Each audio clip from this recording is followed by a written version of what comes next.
We'll hear from Gareth Southgate as England look for their 6th successive clean sheet against Italy tomorrow.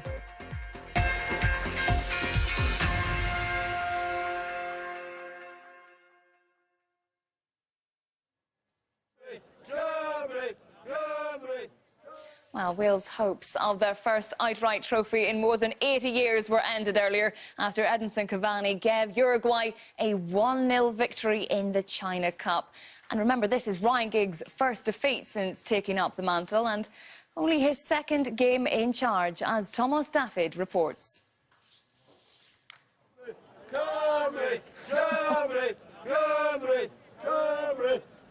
They've travelled halfway around the world for a chance to see their side win silverware. Some have clocked up more miles than others.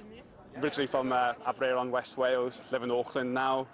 Travelled in to Nanning on Thursday for the first game against China, and then flew back to Auckland for a wedding, and then flew back again to Nanning last night. So I make that 60 hours on the plane in the last 6 days. Yes. You must be mad. Yeah. You're from Belgium, so why do you support Wales? I've been living in Wales for 1 year now, and I love Wales. And I'm supporting Wales as well because my boyfriend is Welsh, so... It may be just a friendly tournament, but the final had a competitive edge. It took just 90 seconds for Barcelona's Luis Suarez to produce the first chance. Exactly a decade to the day since his debut, Ashley Williams gifted Suarez another opportunity. And look who's on the ball now, Suarez! Oh, he hits the post! Just how did he manage to miss? Denied by the woodwork for the 2nd time, now it was Wayne Hennessy's turn to frustrate Uruguay.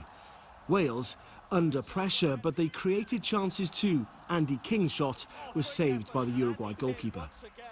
Ryan Giggs' team could have gone ahead before half-time. Panic in front of goal, 0-0 at the break. Great save!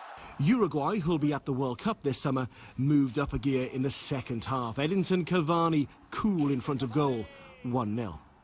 Very easy. Moments later, Cavani again, not so cool. Wales could not find the equaliser despite Lee Evans on as a substitute coming close. Evans. We had chances, but yeah, the keeper made some very good saves as well. So ultimately we're disappointed. We felt we could have got more out of the game, but wasn't meant to be. And yeah, we'll keep learning. We'll keep trying to progress. And yeah, when the major games come around in the qualifiers, we'll be ready. Fantastic performance, and we didn't get the result. Couple of chances where it could have gone in for us, and we rode our luck, of course, which you need to against good teams, but overall it's been a good tour. So it's disappointment for Wales. They leave without the China Cup. But this last week will live long in the memory for these fans. A first trip to China to see the national football team play. Uruguay were worthy winners. Manager Ryan Giggs says it's been a learning curve for him and his players. Thanks to Thomas Daffyd for that report. Now, England look to build on their encouraging performance against the Netherlands when they take on Italy at Wembley tomorrow night. And Gareth Southgate will be without a few of his injured players, including midfielder Jack Wilshere. But he used his press conference at Tottenham's training ground to assure them that they still could make the World Cup squad. The BBC's senior football reporter Ian Dennis sent us this report. This is the final match before Gareth Southgate names his squad for the summer's World Cup in Russia. And we know he's contemplating changes for the game against Italy at Wembley. To give you an idea of the timeline, May the 14th is when he's got to name his provisional squad.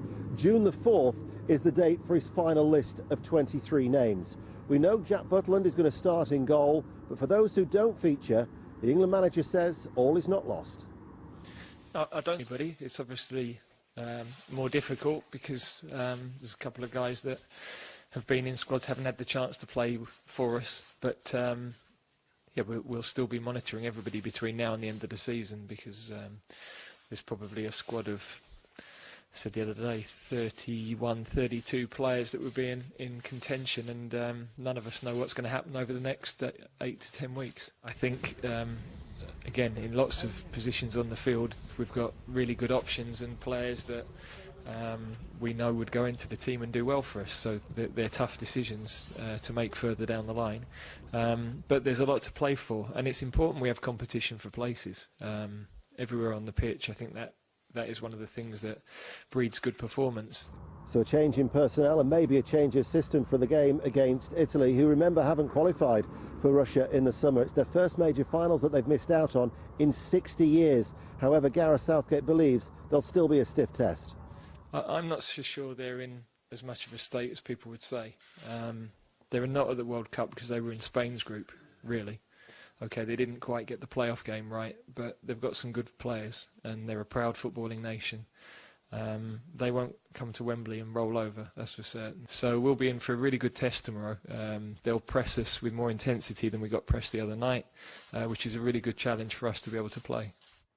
Ian Dennis reporting there. Now, after his second spell as Scotland manager got off to a pretty disappointing start on Friday night, Alex McLeish has insisted there's no need to panic. They were beaten 1-0 by Costa Rica during their friendly at Hampden Park, but he says he won't overreact to the result by making wholesale changes ahead of their next game against Hungary, which, as well as England's Italy game, is tomorrow night.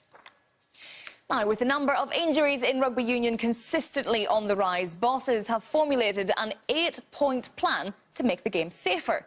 Concussion, of course, remains the most reported match injury, along with a recent spike in incidents which involve artificial surfaces. But among the new measures, the current permissible height of tackling will come under consideration. Former England and Lions wing Ugo Monet told 5 Live Rugby Union Weekly podcast that the level of physicality in the modern game is unprecedented.